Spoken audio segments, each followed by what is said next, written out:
আজ এক অবাক করা মুহূর্ত ভাইরাল হয়েছে। মরহুমা দেশনেত্রী বেগম খালেদা জিয়ার স্মরণে নাগরিক সভায় জনাব তারেক রহমান সহ জিয়া পরিবারের সবাই উপস্থিত ছিলেন। এখানে তারেক রহমানের কাছে মির্জা ফখরুল ইসলাম আলমগীর আসলে তারেক রহমান তার সম্মানার্থে নিজে দাঁড়িয়ে যান।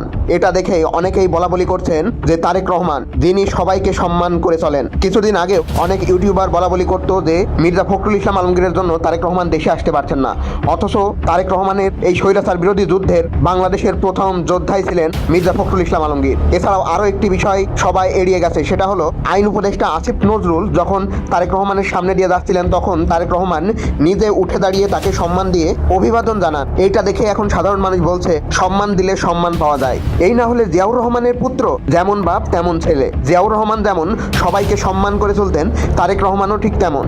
তার শত্রু হোক মিত্র হোক, তার থেকে নিচের পদবিতে হোক, যেমনই হোক না কেন, তিনি সবাইকে সম্মান দিয়ে চলতে পছন্দ করেন। এই না হলে আমাদের আগামী রাষ্ট্রপ্রধান জনাব তারেক রহমান